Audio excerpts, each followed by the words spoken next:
A very good evening to you and welcome.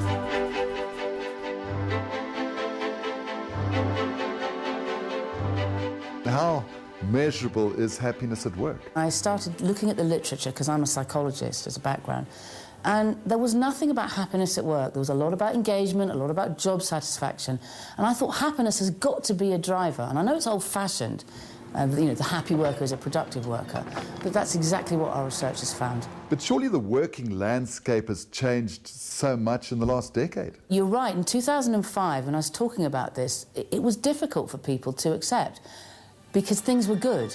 And money was the big driver right then, money and success. But now things are not so good around the world, and a lot of people are disenfranchised, disenchanted and disengaged from their jobs. Jessica, what exactly is the new workplace? Because so many of us work off, used to be your laptop, now it's your smartphone. The new workplace is one which is remote, but connected and available 24/7. What benefits are there for a corporation engendering happy employees? There's a couple of important statistics which I'd like to share with you. Employees who are happiest at work are telling us that they're on task, doing their job 80% of their working week. That's 4 days a week. But employees who are really unhappy at work are on task 40% of their time. That's 2 days a week. There's a huge impact for an organisation's bottom line for having and obtaining these unhappy employees. Happy employees tell us that they're energised 78% of their working week against unhappy employees 13%. 13%. So unhappy employees, they drain energy, they take more time off, they do less and they don't intend to go anywhere soon. And happy employees don't seem to get sick as often.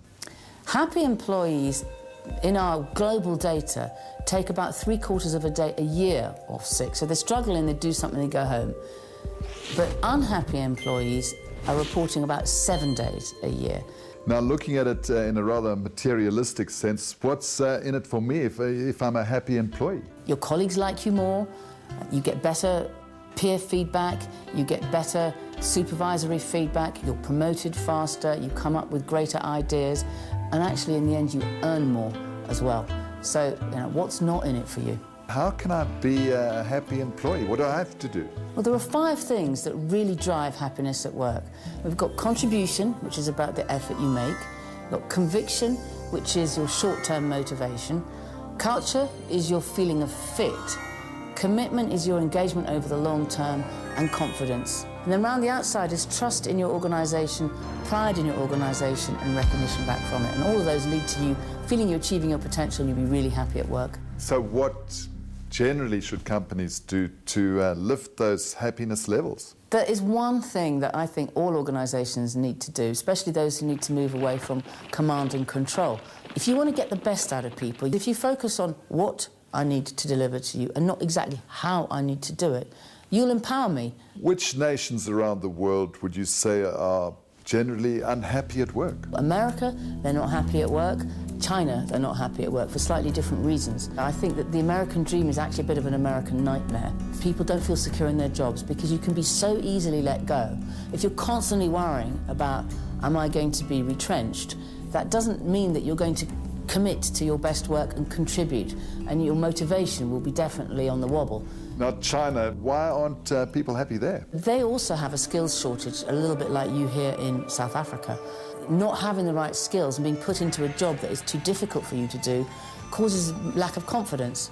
Tell us about some happy nations when it comes to the workplace. The Dutch are particularly happy at work. They have a lot of control in their own jobs, and the Dutch have started to lead and work in much more of a way that resonates particularly for younger workers, and they're open to the idea of change and to doing things in a slightly different, more egalitarian way, and I think that's a lot to do with the reflection of their society. Now, South Africans, are we generally happy at work? South Africans are coming up very high in our data. You are very happy at work. You've gone through such transformation in the last 20 years, and you can see that you can create difference. Might be a crazy question, but I mean, just how happy should we be at work? Should we really look forward to every working day? You're going to be at work for 90 to 100,000 hours in your lifetime. How do you want to spend that? Do you want to spend it positively, or do you actually want to spend it negatively? And we know overall that if you have a negative attitude to life, it actually reduces life expectancy. So is that what we want?